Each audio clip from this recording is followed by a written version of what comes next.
Nigeria ready to harness Nigeria's heritage sites for economic growth.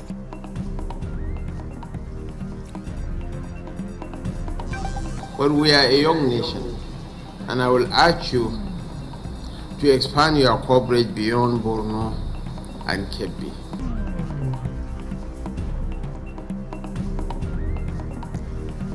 NNPCL partnering for increased crude oil production and create more jobs. True refiner, we can work with them. Our staff will still have work. There'll be more jobs, but we need it in a situation where it can be sustained. There'll be more jobs for younger people. There'll be new training.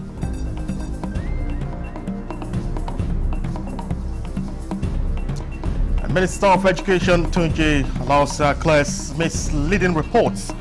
Says federal government still has agreement with ASUU.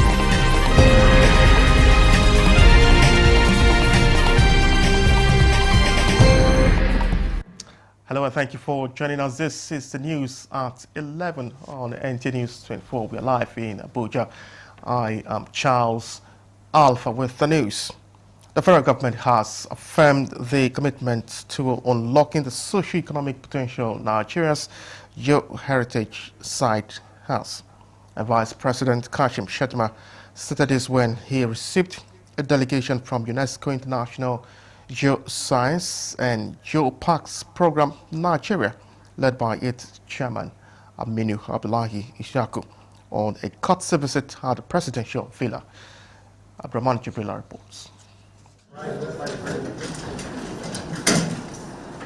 This meeting is reaffirmation of the Tinubu administration's efforts to explore the economic and developmental benefits of geoheritage sites for the betterment of the nation. Vice President Kashim Shettima commended Nigerian Geological Survey Agency and the Ministry of Innovation, Science and Technology for their respective roles in preserving Nigeria's geoheritage sites, encouraging the team to expand its geoscience coverage across Nigeria's geopolitical zones, assuring the delegation of sustained support for the committee's activities. And I want to acknowledge the UNESCO IGGP NNC's alignment with our renewed hope agenda, and also recognize your council's, your committee's objectives in promoting sustainable geoscience development themes under climate change, earth resources, hydrogeology, geohazards, geodynamics, and geoheritage. But we are a young nation, and I will urge you to expand your coverage beyond Borno and Kebbi. The committee is aligning itself with the President Tinubu's renewed hope agenda in ensuring climate resilience, among other goals, promising to raise public awareness on the benefits of geosciences. We believe that our coming is the right time for us to come and share our objectives with the presidency, and also seek, most importantly, subnational support. So that because all our work is eventually going to be done at the subnationals. So we believe that coming here is the right place for us to take our message. The establishment of a national committee for Nigeria, 50 years after the establishment of the global body, has firmly placed the country within the International Geoscience Program framework. From the State House, Abraham Jibrila, NTA News. The Petroleum and Natural Gas Senior Staff Association of Nigeria says it is impressed with reforms embarked upon by management of Nigerian National Petroleum Corporation Limited, leading to increased crude oil production and productivity of staff in the oil and gas industry. This was when a delegation from Pengassan, led by its president Festus Osifo, paid courtesy visit to management of the company to discuss crucial issues in the industry. Osifo lauded the NNPCL management putting in place a collective bargaining agreement that is acceptable to NNPCL staff. So we are quite happy that today the production is quite up. Almost all the pipeline as we speak today are not compromised. This did not come as a result of sheer luck. I think it's because of the hard work that was put into it for us to achieve what we've achieved today. Because today we are doing approximately 1.8 million barrels of crude. So we strongly believe that with your capacity, with your experience, and that of the entire management team, that will be able to bring about, an improvement in our production. Today, we are quite happy that some of the companies that have divested, Seplat and Renaissance, they are trying their best in increasing our production. NNPCL Group Chief Executive Officer Bayo Ojulari vowed to revive the country's refineries despite what he described as sustained attacks on its reform agenda. He says the oil firm is scouting for $60 billion to raise its refining capacity to 500,000 barrels per day by the end of the decade and ramp up crude oil output to 3 million barrels per day, alongside major gas infrastructure projects designed to anchor industrial growth. Join us and cooperate. So when we bring in a true refiner, we can work with them. Our staff will still have work. There'll be more jobs. But we need it in a situation where it can be sustained. There'll be more jobs for younger people. There'll be new training in light of the new technologies as well. But that's what we're trying to do. It will take some time, and that's where I will seek your support. Also debunk the popular opinion that the Port Harcourt refinery is two, explaining that the refinery is a single one that has two components. And still on the oil and gas sector, the Petroleum and Natural Gas Senior Staff Association of Nigeria wants the management of the Petroleum Technology Development Fund to channel efforts at research that will help find lasting solutions to some of the critical challenges facing the country's oil and gas industry. Pakistan President Festus Osifo made this demand during an inspection of the newly established College of Petroleum and Energy Studies, Kaduna State, established by the Development Fund. Joseph Otsen reports. The Petroleum Technology Development Fund has for long shouldered the training of thousands of professionals working in Nigeria's oil and gas industry with huge financial implications. But that financial burden is about to reduce with the establishment of the College of Petroleum and Energy Studies in Kaduna. The development excites the Petroleum and Natural Gas Senior Staff Association of Nigeria, PEGANSON. Led by its president Festus Osifo, the union is on the tour of the facilities set to commence postgraduate courses by September, while appreciating the impact the fund has on building capacity of the workforce. This is an institution that gives scholarship for people to study abroad for free. So as this one is here, their MSc and PhD program will be, every student here will be offered scholarship. So there is no issue of affordability because they will be offered full scholarship. But if the scholarship in a year is to send 20 people abroad, but with this, they can train 200 people in Nigeria with almost the same skill that you could obtain abroad. To date, we have sponsored over 15,000 Nigerians at undergraduate and postgraduate levels, both within the country and outside the country. We have also intervened in a number of institutions in the country.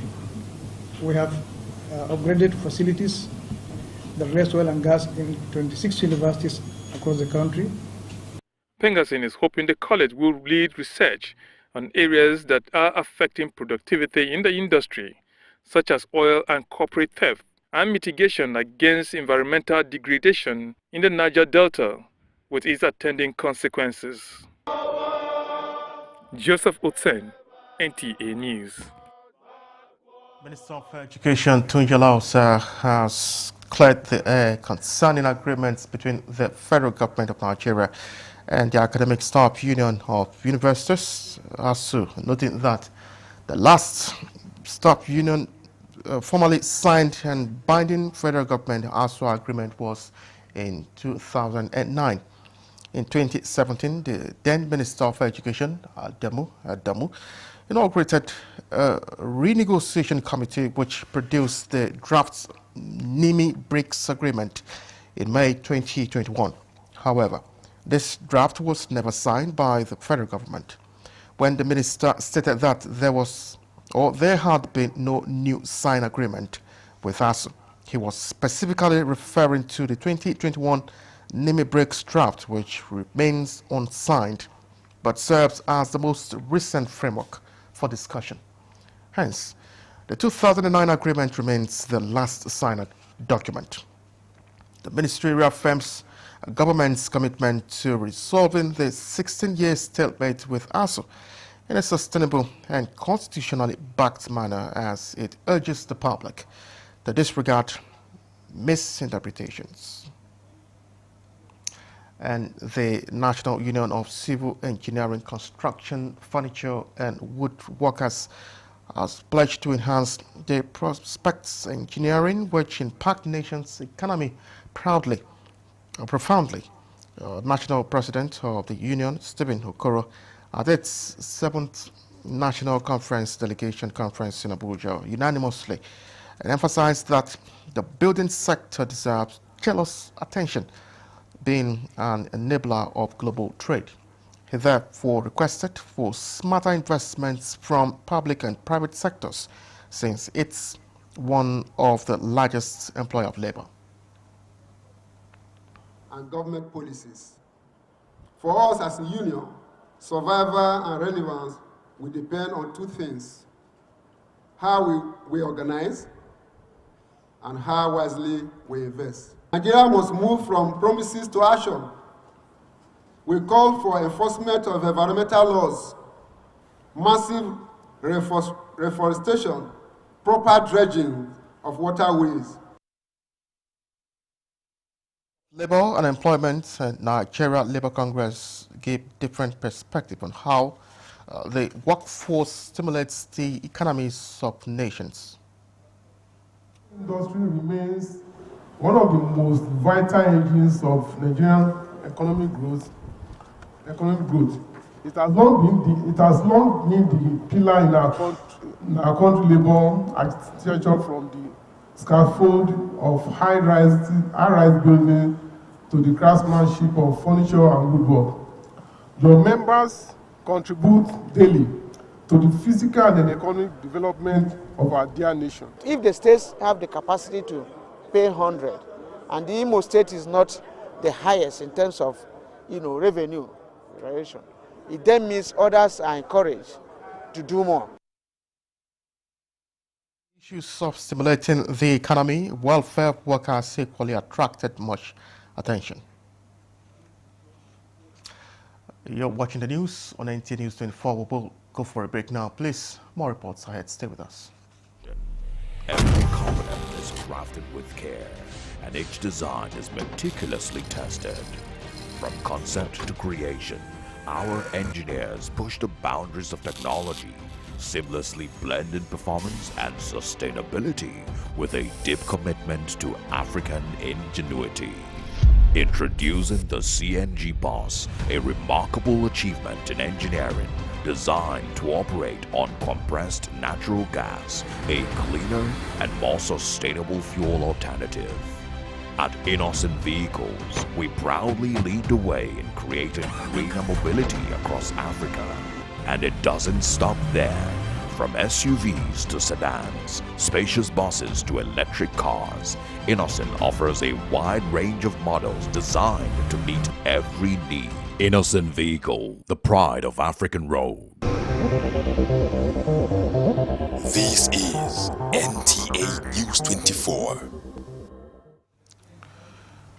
Thank you for staying with us. Aside the Digital First Initiative and a quest to enhance content, harassment, intimidation, and general welfare of media workers, especially those of NTA staff, are concerns the new Director General Pedro Rotimi Pedro will have to contend with.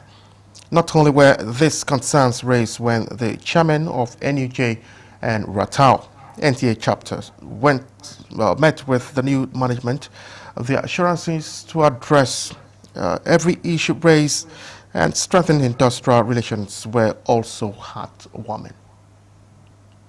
Come rain or shine, these media workers remain steadfast in their mission.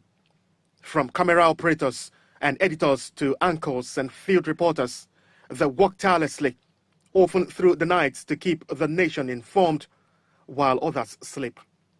Despite their critical role, many media professionals continue to face poor welfare conditions, limited protection, and operational challenges that hinder their ability to perform effectively. It is within this context that the concerns of media unions such as the Nigeria Union of Journalists and Ratau have grown increasingly urgent. Their engagement with NTA's new management here is a push for reforms that prioritize the well-being, safety, and professional dignity of those who serve the public through journalism. While the two union leaders, NTA headquarters, congratulate the Director General NTA and executive directors for their appointment, they are excited about the Digital First initiative and vision of the DG.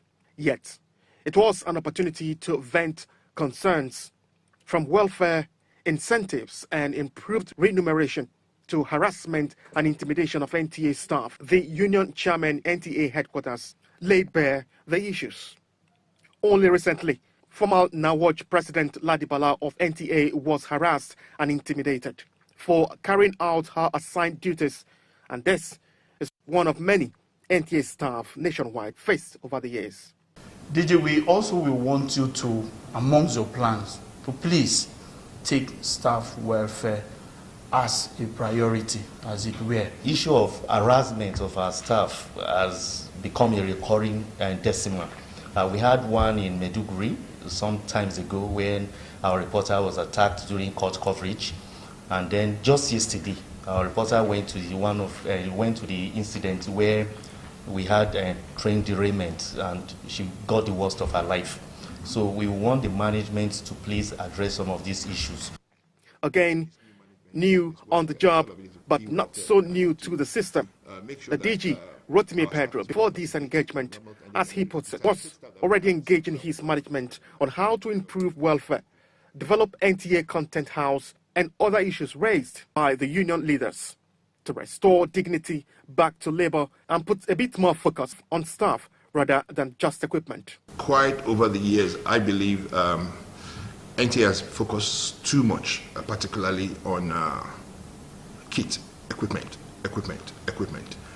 It's now to turn it around to a content house. A content house meaning that people, not just the equipment, and to get the right people to operate the equipment and to get the best output out of NTA would mean a good union, in a good industrial relationship.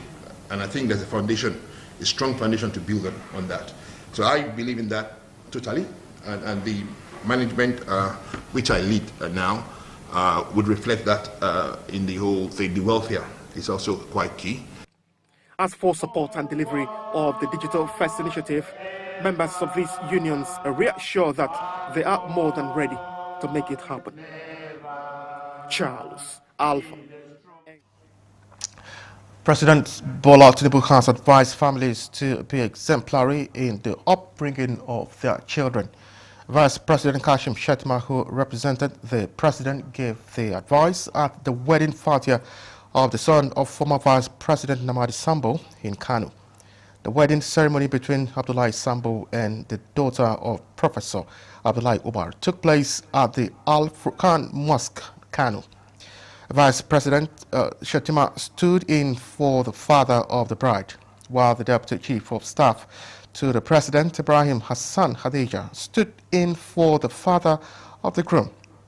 The Vice President also graced the wedding fatia of Khalifa Ishaq Bafai Jibril and Mariam Amani Yahya at the National Mosque in Abuja. Imam of the National Mosque, Dr. Muhammad Kabir Adam, and other imams presided over the solemnization after the payment of 500,000 naira as dowry. And achieving lasting peace in Ukraine will require more than just temporary ceasefire. It must address the root causes of the conflicts and eliminate all perceived threats to Russia. That's according to the Russian ambassador to Nigeria, Andrei Podyalyshev, who spoke to journalists at the Russian embassy in Abuja. He noted that the roadmap to peace in Ukraine must begin with a deep understanding of the conflict's origin, dating back to 2014. He says Russia's military operation, which began in February 2022, was aimed at protecting Russian-speaking communities and preventing Ukraine's potential entry into NATO. Territorial expansion, contrary to the frequent accusations. It only acted to protect Russian-speaking population of Donetsk and Lugansk People Republics and to respond their official appeal to support. Dismiss allegation that Russia's military actions in Ukraine triggered a global economic crisis, including spikes in fuel and grain prices. The main problem is not you are talking about. The main problem, the sanctions. We are ready to provide African countries with fertilizers, with grain, with other products, but we cannot deliver them here. The ships delivering grain and fertilizers are under sanctions too. Ambassador Podyalyshev emphasized that dialogue, not confrontation, is the way forward, but only if all parties are willing to address what he calls a core security concerns of the Russian Federation. And the federal government, through the National Counter-Terrorism Center in the Office of the National Security Advisor, has canvassed the support of stakeholders in the Southwest Geopolitical Zone towards developing a disarmament, demobilization, and reintegration framework for peace and security in Nigeria. The Southwest Zonal Consultation on the DDR framework, which is supported by the UK Spring Programme, brought together representatives of state governments, security agencies, social cultural groups, and experts to dialogue and build consensus on breaking circles of violence and finding collective pathways to sustainable peace and reconciliation in the country. Violent conflicts in Nigeria have been fragmented and often reactive and limited in scope. Without a unified or strategic and nationally aligned framework, these efforts risk being short-lived. We want to know what policies you have, what legal instruments you have, what you think about the harmonization process, what particular views you want represented in a framework. This effort, which is part of the Strategic Anglo-Nigeria Security and Defense Partnership, focuses on the non-kinetic approach. For us, ultimately, success is reduction of violence. There were group discussions to identify the root causes of violence, conflicts, and insecurity in the Southwest Geopolitical Zone, with far-reaching recommendations towards producing an acceptable national DDR framework embedded with the peculiarities of each geopolitical zones. DDR framework must not only silence the guns, but also rebuild trust, justice, opportunity in our communities. The success of our DDR framework, therefore, depends critically on decentralizing its implementation to reflect Nigeria's federal character. There's nothing like ethnicizing criminality. When you ethnicize criminality, you are not going to find a solution. To understand that it's a problem that we have in our midst that will not go away if it is not addressed.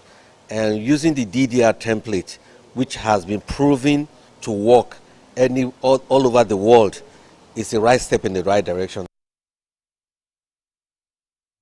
And this is where we end the news. Many thanks for watching. I am Charles.